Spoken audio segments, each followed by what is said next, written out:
এই বাটত খাপে দিয়ে ধৰ নাচি নাচি নাচাই দেৱে নাচা ঘূৰি ঘূৰি নাচি নাচি নাচা ঘূৰি ঘূৰি নাচি নাচি নাচা ঘূৰি ঘূৰি ৰাইজলৈ জনোৱাকে ৰাইজলৈ জনোৱা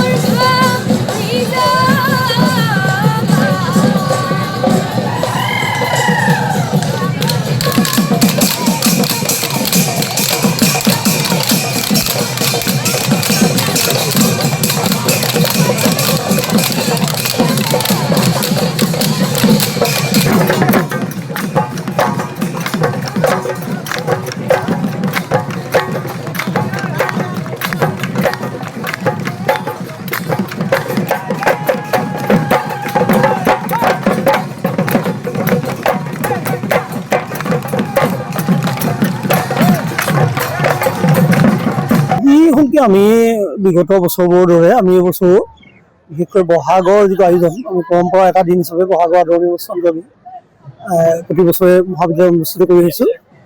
শিক্ষক কৰ্মচাৰী ছাত্ৰ ছাত্ৰী প্ৰাক্তন ছাত্ৰ ছাত্ৰী বা আমাৰ অৱসৰপ্ৰাপ্ত যিসকল শিক্ষক কৰ্মচাৰী এই সকলোকে আমি সামৰি এই অনুষ্ঠানটো প্ৰতি বছৰে আয়োজন কৰিছোঁ।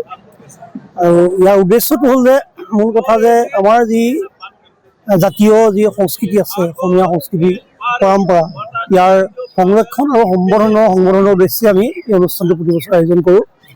এটা কথা মানে আপোনালোকে দেখিছে যে ইয়াতে আমাৰ যিবিলাক বিপণী আমাৰ আহিছে এই বিপণীবিলাক কিন্তু আমাৰ যি তাতে আপুনি কৃষিজাত সামগ্ৰী বা হস্তনিৰ্মিত আমাৰ ছাত্ৰীসকলে নিজে তৈয়াৰ কৰা কিছু বস্তু আমি ইয়াতে প্ৰদৰ্শন কৰা হৈছে। মূল কথাটো হ'ল যে বিহুৰ যিটো পৃষ্ঠভূমি সেই পৃষ্ঠভূমিটো হ'ল চহা জীৱন আৰু কৃষি অৰ্থনীতিৰ লগত বিহু জড়িত। গতিকে এইটোক আমি জড়িত কৰিবলৈ বিচাৰিছোঁ। আৰু বিহুৰ লগত যেতিয়ালৈকে বিহুত কেঁচা মাটিৰ গোন্ধটো থাকিব আমি ভাবোঁ যে তেতিয়ালৈকে বিহুৰ অস্তিত্ব থাকিব। গতিকেলৈ আমি যিটো বিহুৰ মূল পৃষ্ঠভূমিটো উৎপাদনমুখিতা বা আমাৰ চহা জীৱনটো আমি ইয়াৰ লগত সংযোগ ঘটাই আমি এই ধৰণৰ বিপণীসমূহ আমি ইয়াতে আমি অনুষ্ঠিত কৰা হৈছে।